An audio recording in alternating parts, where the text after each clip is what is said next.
Okay, so we have a Hindu article here, and we have some more articles like governance, education, that comes under GS paper 2 under polity, and we have economics, environment, health, economy. So that is related to GS paper 2 and 3. All articles we have. First, if we talk about the Tamil Nadu, that is to implement urban jobs scheme. I think this is a good scheme. Now let's go with the article. Now that state government that has issued order to implement the Tamil Nadu urban employment scheme in two zones in basically Greater Chennai Corporation and one zone that is in 14 municipal corporations. Now one municipality that each in the 7 regions that has one town panchayat each in 37 district on a pilot basis. Now during 2021 to 22, if we talk about that is Tondinar Pet zone, that is Thiru Nagar in GCC that have been selected for the scheme that has aimed at improving livelihood and also the social security by boosting job opportunities and through creations and maintenance of public assets.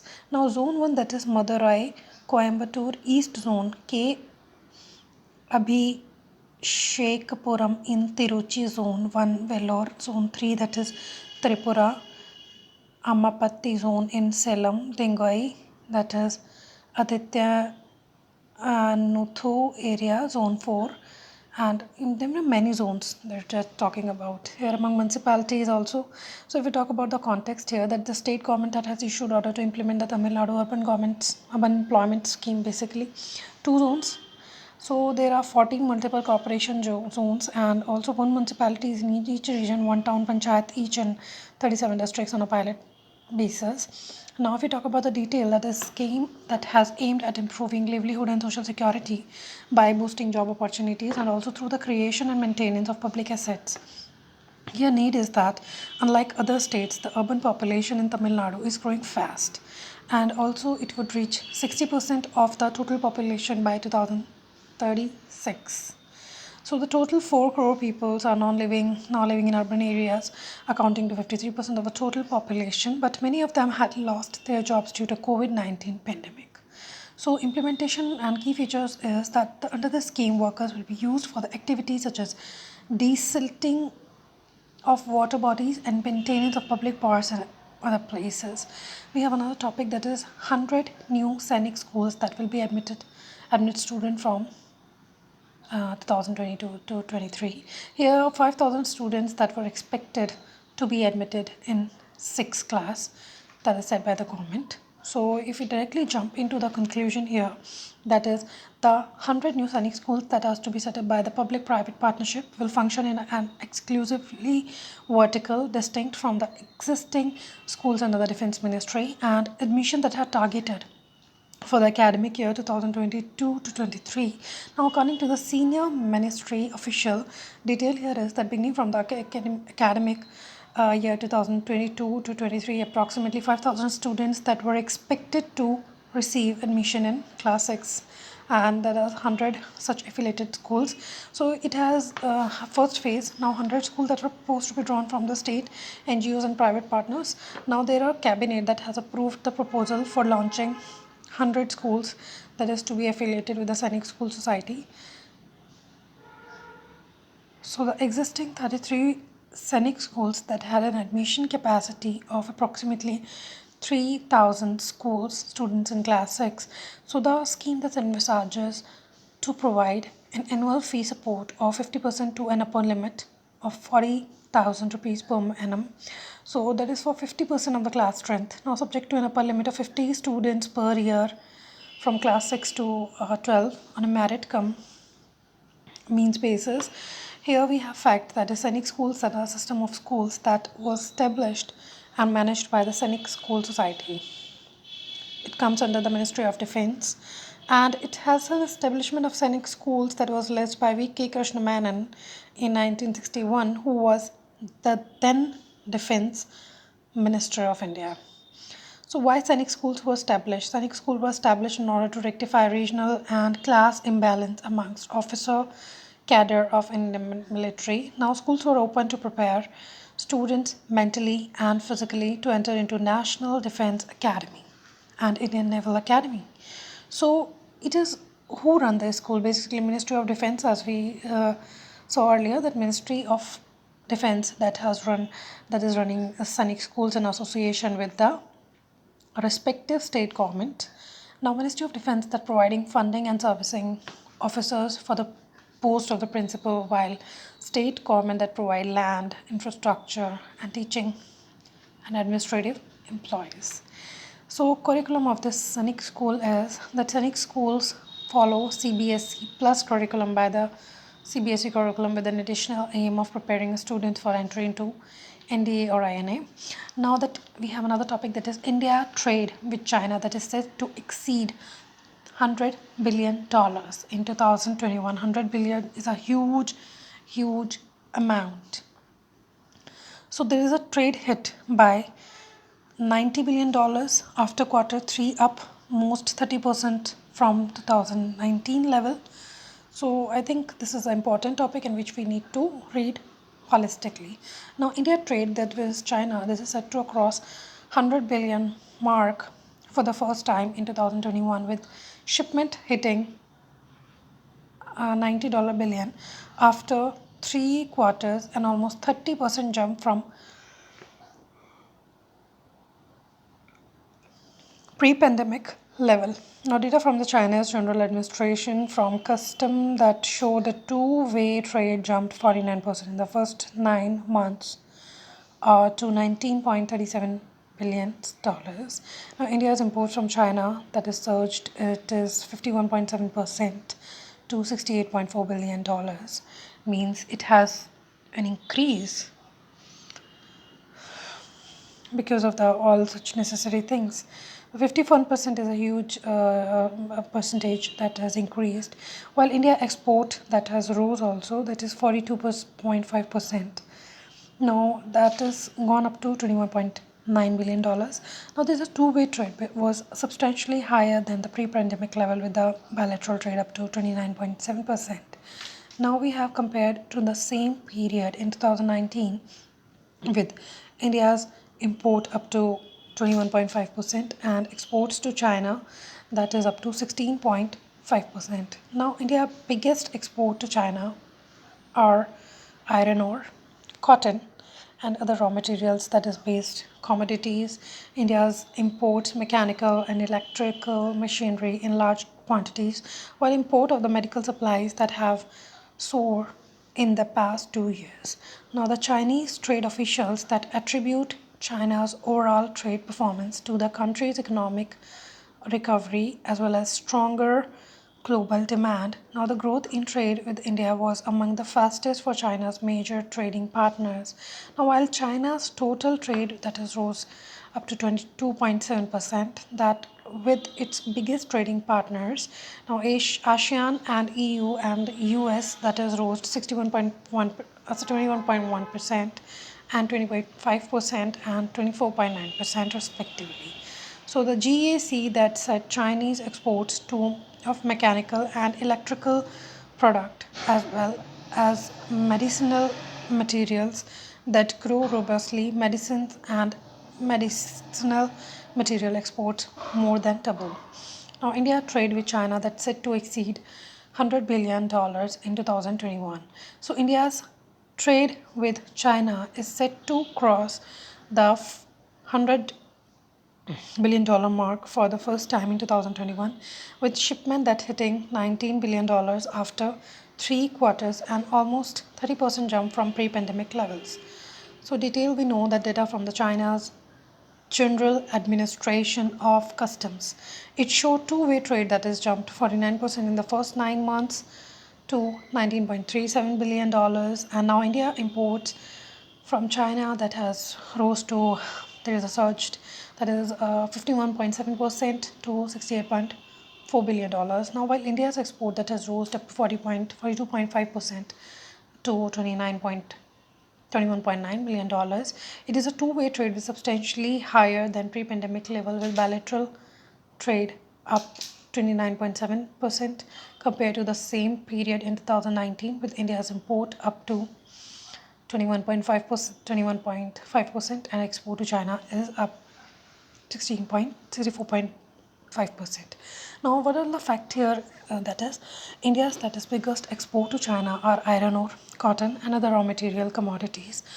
And now India's imports mechanical and electrical machinery in large quantities usually, and while imports from medical supplies that have soared in the past 2 years. Now China's exports of mechanical and electrical product as well as medicinal materials that grew robustly. Now medicine and medicinal materials export that more than doubled. Now we have another topic, that is a deconstructions climate finance.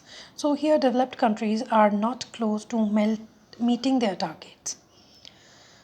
So we directly jumping into the topic. Here central theme is developed countries are not close to meeting their target. So climate finance, if we know about, in the run up to 26th conference to the parties to the UN Framework Convention Climate Change, that media reports have claimed that developed countries are inching closer to the target of providing $100 billion annually in climate finance to developing countries by 2025. The original target was 2022. So now they have to provide that $100 billion. Okay, so 26th conference, and it is of UNFCCC. Media reports that claim that developed countries are inching closer to the target of providing, okay, to the developing countries. Okay, now the view has been boistered by the Organization for Economic Cooperation and Development,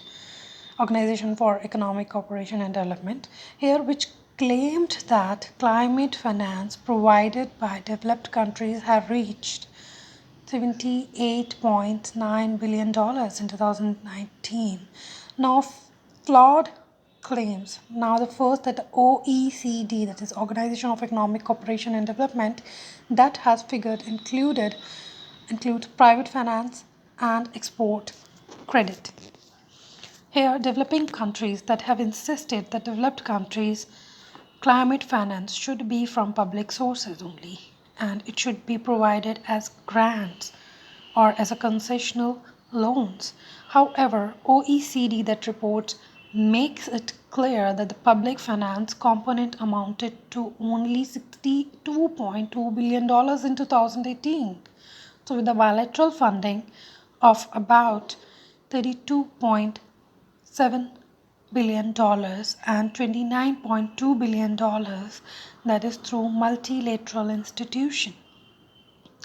So of the public finance component, that is loan that comprise 74%, that while grants make up only 20%.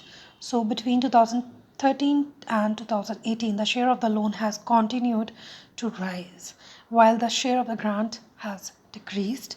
So if we talk about the OECD report on the climate finance, that have long been criticized for inflating climate finance figures by including funds for developed projects such as health and education that only notionally target climate action. Now, the Oxfam report on the climate finance discounts for the climate relevance of reported funds, that is to estimate how much climate finance is actually targeting climate action, and also discount for grant equivalents. Now the 2008 biennial assessment of UNFCCC, that is Standing Committee on Finance report, that has on average developed countries provided only $26 billion per year as a climate specific finance between 2011 and 26. Shoot, what happened?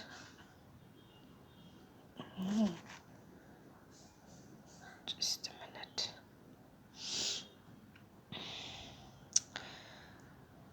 The rose to an average. Okay, now if we talk about the broken promises, now US President, that is Joe Biden, that has recently said that the US will double its climate finance by 2024.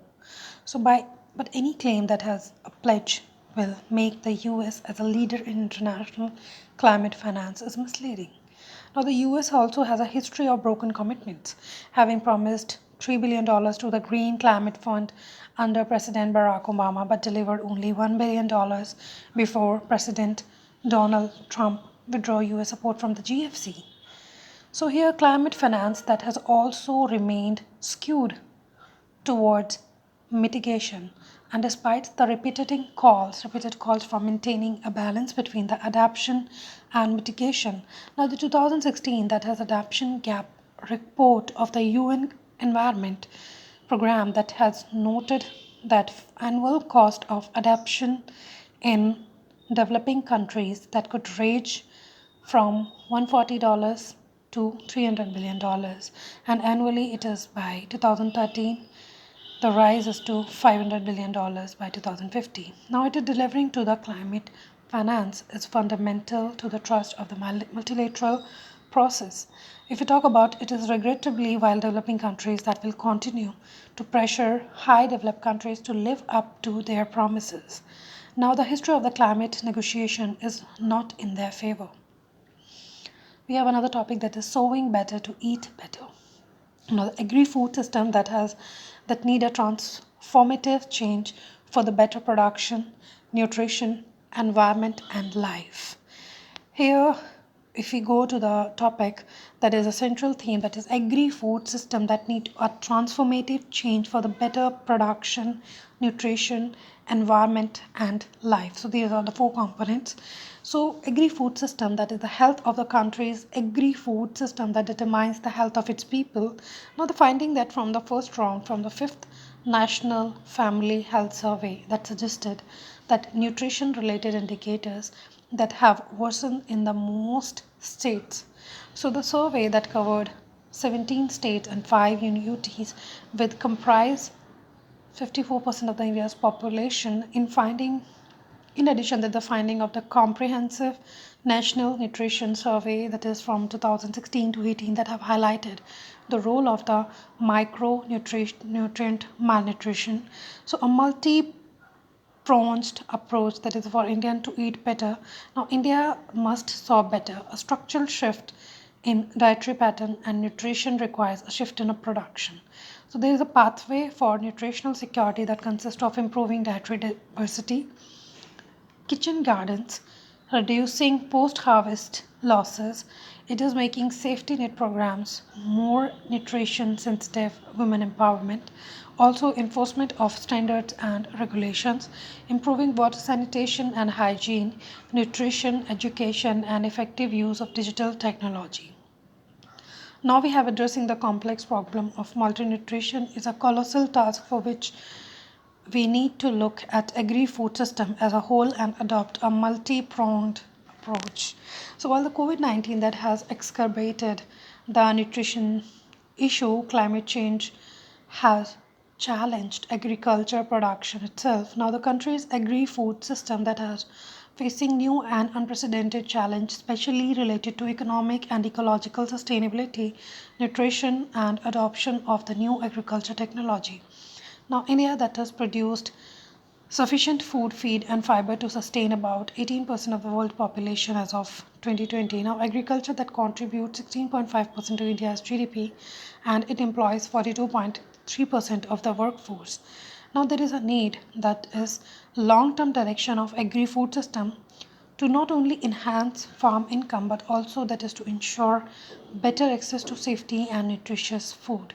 Additionally, we have the agri-food system that is need to be reoriented to minimize the cost on the environment and the climate. So the need is there basically to recognize the theme that is of the World Food Day 2020, that is our action, our future. So World Food Day theme is our action and our future. World Food Day, okay.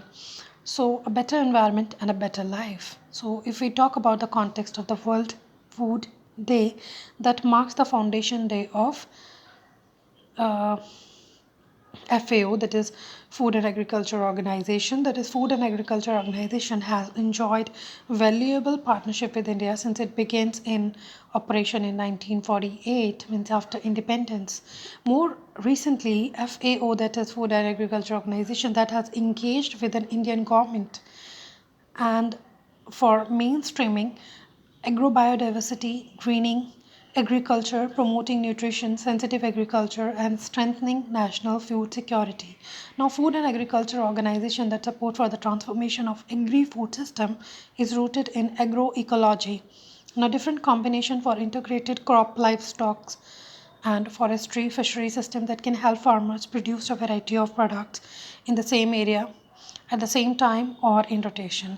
Now, in a sustainable agri food system is one in which a variety of sufficient nutritious and safe foods that are made available at an affordable price to everyone and nobody that goes hungry or suffers from any form of malnutrition. Now, less food is wasted, and food that supply chain is more resilient to shock. Now, food system that can help combat environmental degradation or climate change. Now, sustainable agri-food systems can deliver food security and nutrition to all without compromising the economic, social, and environmental basis. So, let's search first that World Food Day when it happened. Just a minute. World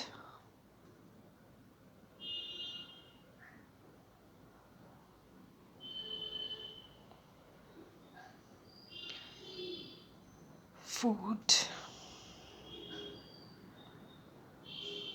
Day, that is on 16th of October.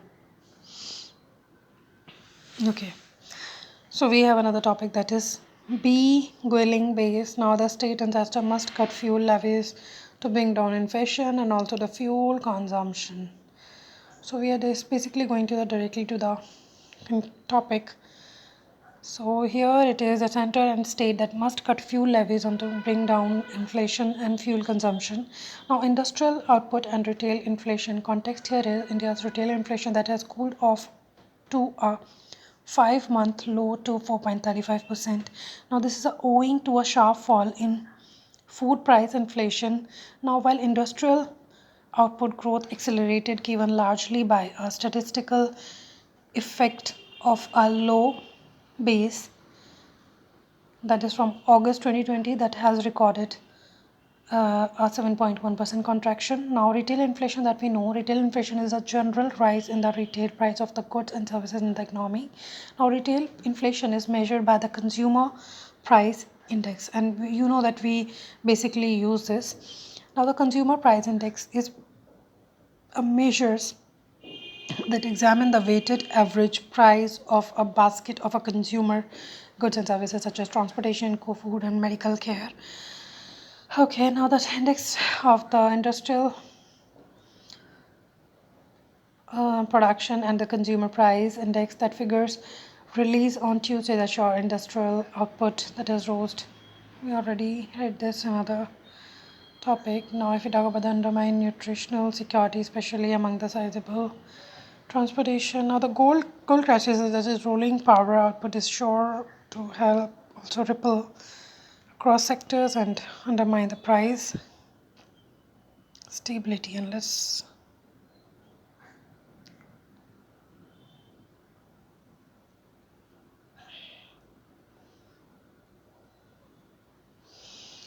okay, done. Thank you.